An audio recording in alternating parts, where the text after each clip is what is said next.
What is going on then, guys? Welcome to a new video. So I thought it's been a while then since I've just kind of sat here and had a one-to-one discussion with you guys and gone through an important topic. So today then we're going to be talking about one product dropshipping stores.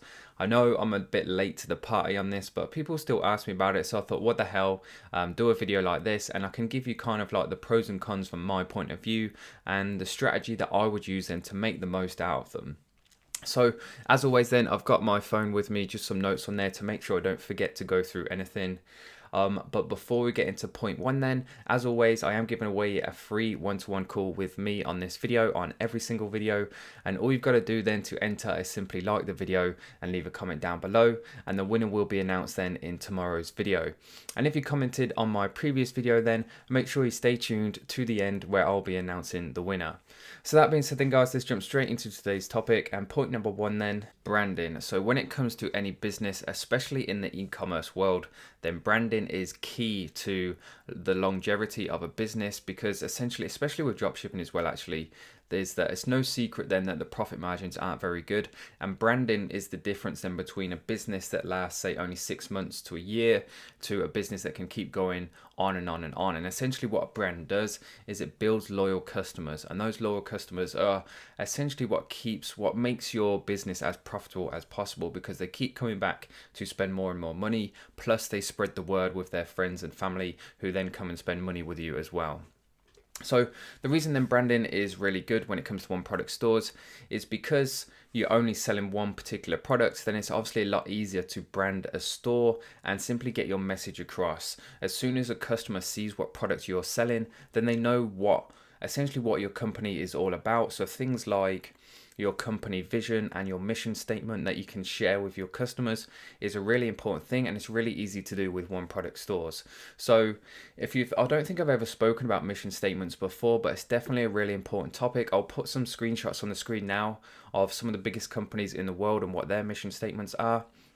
And it's a great way to essentially build a relationship and rapport with your customer, because if they read and see your mission statement and they know what vision essentially that you're trying to achieve, if they agree with it, then it can make the difference between them purchasing from you and say going onto Amazon or eBay and purchasing from there instead. So to give you guys an example of how it can be so powerful is if you're in the dog niche, for instance, then your mission statement might be to rehome 1,000 dogs.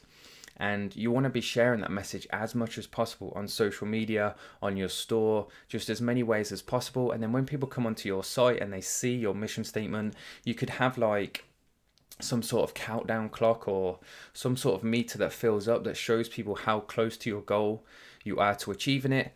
And people who love dogs, if they come onto your store and see your dog products, they might see the exact same product on Amazon for maybe even £10 cheaper. But the fact that you've got a mission statement and it really resonates with your customer, then they won't mind spending that little bit extra because they know that it's going towards a good cause. And that really is the difference, or the power in branding then, and how it can really make a difference to whether people spend money with you or whether they spend money with someone else. So that was point number one then. If you want me to do more videos, by the way, on mission statements and visions and branding, then all you've got to do is simply let me know one way or the other, reach out, leave a comment down below.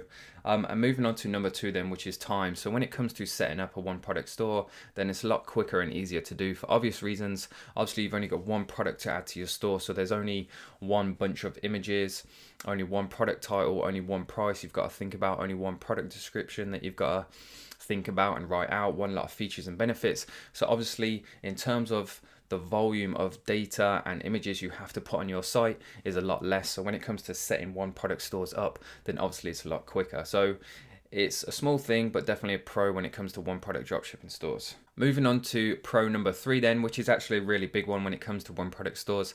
And that is when it comes to actually managing the store. So obviously with the general store, if you've got loads of different products, then that's potentially, because there's more variables. What I'm trying to say is because there's more variables with things like a general store and a niche store, then essentially there's more room for things to go wrong. So you're going to be dealing with more suppliers, therefore your relationship with each and every supplier might not be as well. And the reason this is so powerful then is because with a one product store, you're only selling one product, and the chances are, or it should be, only coming from one supplier. So if you're doing 10,000 of order, £10,000 worth of orders or dollars, whatever, through one supplier versus through 3 or 5 different suppliers, then you're going to have a better relationship and better buying power, which is important, especially with e-commerce. You're going to have more buying power with that one supplier, and therefore they're more likely to work with you. They're more likely to process your orders first, because essentially you're a bigger customer to them, so they want to look after you. They don't want to lose you as a customer. And because you have this buying power, then when it comes to negotiating things like price, or if you move into private labeling, then it's going to pay off massively, and you're going to get favorable results. So things like managing your store then is a really big plus when it comes to one product stores. Moving on then to the final pro point of one product stores, is marketing. So whether that's Facebook, Instagram, or email marketing, then because you've only got one product, which is going to be in one niche, then any traffic, any data that goes through your site that Facebook can use, any email that you gather, is all relevant, and it's all going towards one big cause. So to illustrate then how powerful this is, again, is if you compare this to a general store, so one product stores versus general stores, if both get 1,000 visits, then for the one product store, all 1,000 of those visits and all that data from that traffic can be used for marketing in your store, because it's all going to be similar traffic that's all coming for that same reason, that one product. Whereas versus a general store, that might be split 25%, 25%, 25%, 25%. There might be 250 people coming to look at dog products, 250 people coming to look at cats, golf products, at baseball products, whatever it is. And every email you gather as well with a one product store, again, they're only there for one reason. So all of those emails can be used for essentially the same products that you're marketing. Whereas versus a general store, you're only going to have 250 leads per niche, if that makes sense. So what I'm trying to say then is, when it comes to marketing, then all data is useful and relevant. So essentially you're just going to build it up a lot quicker, and the more you have then the more customers you can bring back onto your store, the more people you can retarget, and the more money you're going to make, essentially. So those being said, then I'm just going to go through the cons.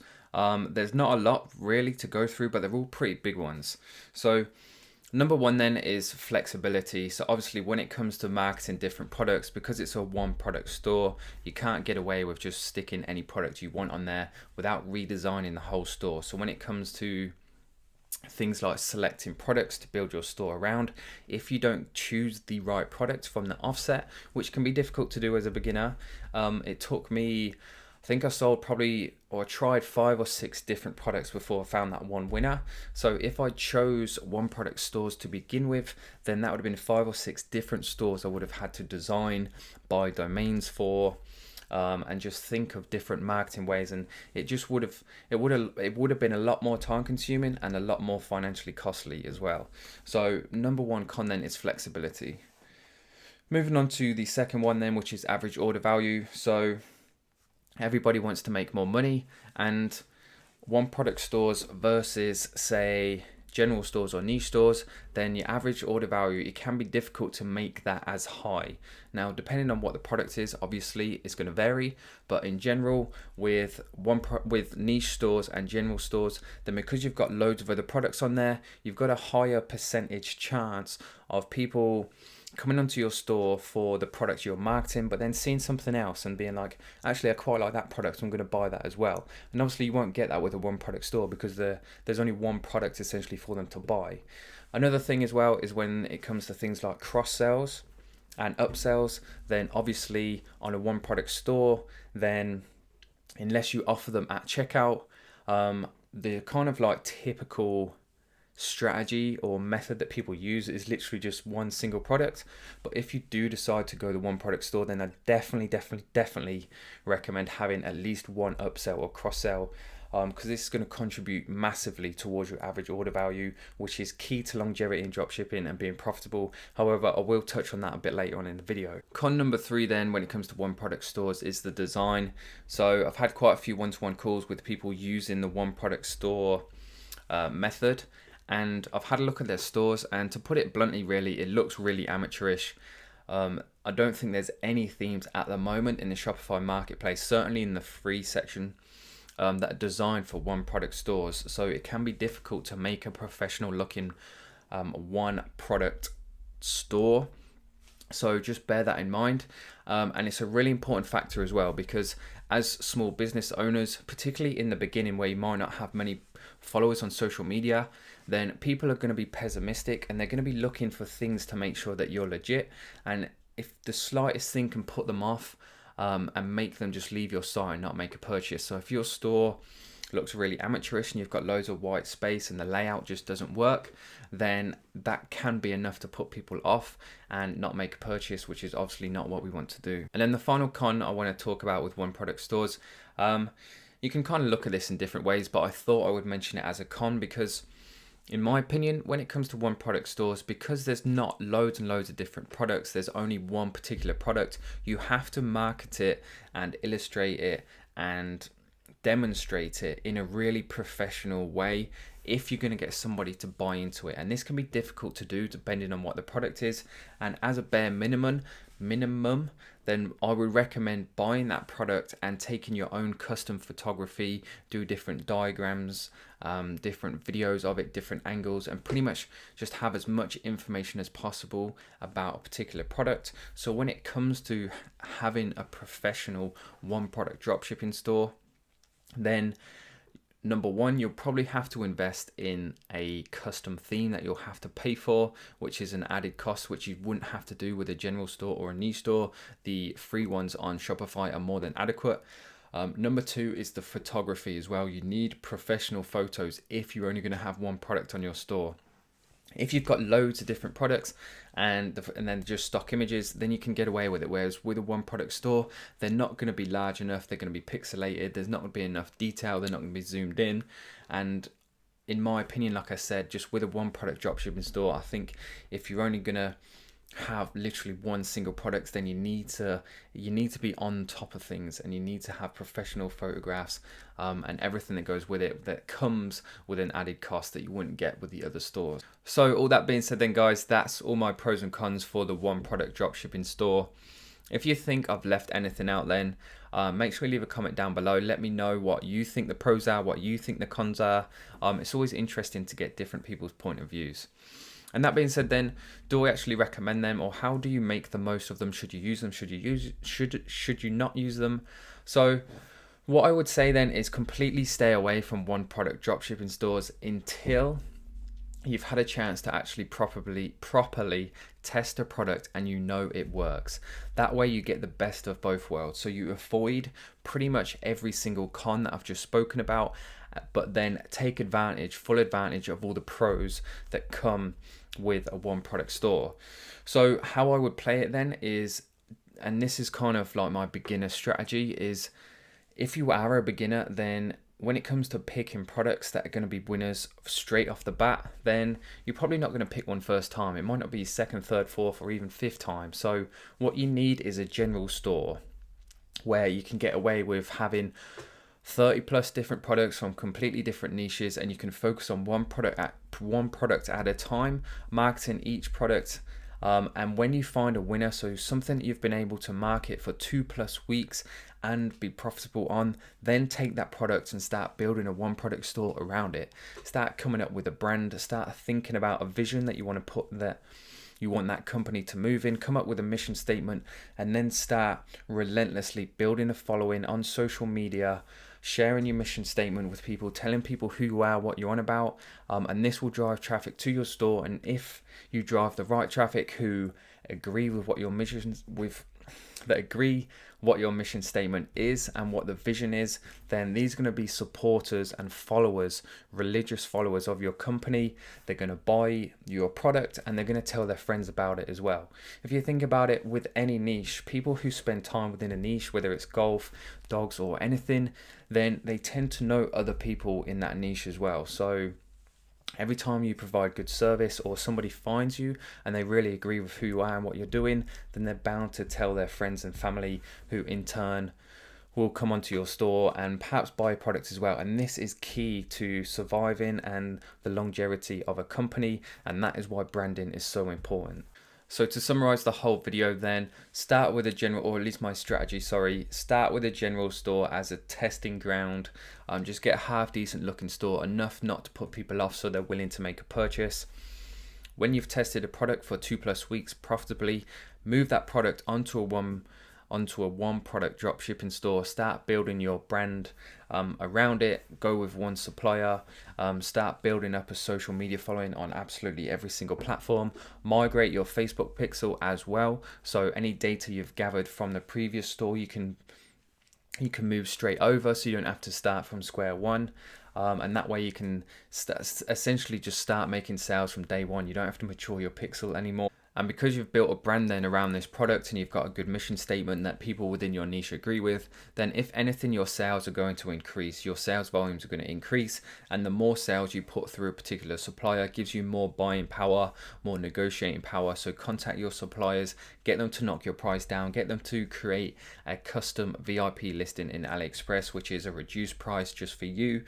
And then if things really start to take off, then you can look at things like private labeling, buying in bulk, sending them to fulfillment centers in your local countries where it's selling best. And there's just pretty much just endless opportunities. So that being said then guys, I think I've just about covered absolutely everything I wanted to when it comes to one product dropshipping stores. Let me know what you think to this video. Did you enjoy it? If you're still watching, then of course, thank you very much. And if you did enjoy it, then please do leave a like as well. And that being said then guys, let's get into announcing the winner of the one-to-one call from my previous video.